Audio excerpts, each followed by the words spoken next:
Before you start making your black lines, you need to hold on to your cardboard piece with your, just kind of pinch it in between your hands. You have your four fingers on one side, your thumb on the other side. When you dip it into the paint, you're just gonna dip it straight down into the paint. You're not gonna smear it around. You're just dipping it straight down into the paint. So there's one line of black paint on a side of your cardboard. Doesn't matter what side, but that's the side that you're gonna keep dipping it into the paint. All right, I'm gonna move that out of the way. And then you're gonna start with your vertical lines, going up and down. You see on the example, on the white paper, that it doesn't go quite to the top and it doesn't go quite to the bottom either. So I'm gonna start, not at the very edge of my paper, I'm gonna come in a little bit and I'm gonna just press down and pull it straight back up. It kind of dried while I was talking. All right, straight up. And you might see a little bit of, depending on what your cardboard piece looks like, it might not be a perfect black line. You might see a little texture in it from what the cardboard was like. Okay, you're gonna keep dipping it into the cardboard and you're making a straight line all the way down. So you're making one long line with little lines all put together. Okay, I don't have to go all the way to the end. That's close enough. All right, now I'm gonna start another one. So I keep dipping it in, and it doesn't matter, we can make some big spaces in between our lines. We can make some skinnier spaces. I'll make this one a skinnier space. Just straight up and down. You don't slide it around. Straight up and down. You just kind of touch it where you left off on the other line. Again, all the way to the bottom. More paint. I'm gonna make this a bigger area here. So I'm gonna start over there. So this is a bigger space between these two lines than this, because they don't all have to be the same. They can be some that are smaller and there can be some that are wider.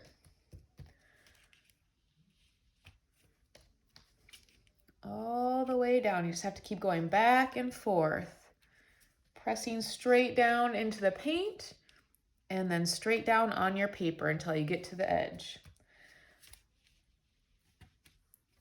And you're gonna do this all the way across your paper. Keep dipping it in and then pressing it down, straight down. Dip it in, press it down. And you might get two lines before you have to dip it in. The more you keep dipping it in, the more the paint just kind of sits in there and it just kind of keeps getting more and more paint in the grooves every time. All right, so you keep doing that all the way to the end of your paper.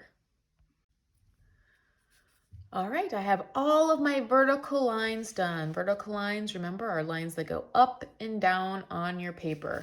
So right now, from looking at the example, I just made all of these vertical lines going up and down. Now I need to make the horizontal lines, the ones that go across. And you can see on your horizontal lines that they're not gonna go all the way across. Some lines might, but then some lines might stop and pick up on a different line. So it's not a perfect checkerboard. You're gonna have some spaces that are bigger and some that are smaller. So this is what I mean by that. So for your lines that go horizontal, that go across, you're gonna have different breaks. And it doesn't matter where they are. You just want to make it a little more interesting so it's not a perfect checkerboard with lines going across perfectly. So you're gonna dip your cardboard into the paint again, and maybe I'll start, I don't have to start at the very top where my lines are. I might come down just a little bit, and I'm going to start at the edge right there, but maybe I'll stop at this line and skip this space. So what I mean by that, I'm gonna dip it in some more, And I'm going to finish this one so it touches that line, but maybe I'll skip this space and start there. So maybe I'll start here, and maybe I'll just have that little line connecting these two lines. Maybe I'll skip this and go on to the next one. And this is not something you have to, and maybe I'll just go all the way to the edge with that. Yours does not have to look exactly like mine. I'm just trying to show you how you don't want yours to go all the way across. You want to have some breaks, but your lines have to stop at one of the vertical lines and start again at a vertical line. You just can't have it stop in the middle of a space, because we're going to be painting these with primary colors, so we want them to be a closed space, squares and rectangles that we can paint inside of.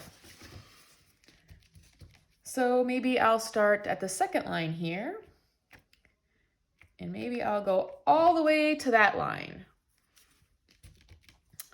Maybe I'll skip this one, and then maybe this time I'll go all the way to the end, to my last line, all the way like that. Okay, dip it in again. I'm going to start again at the first line here.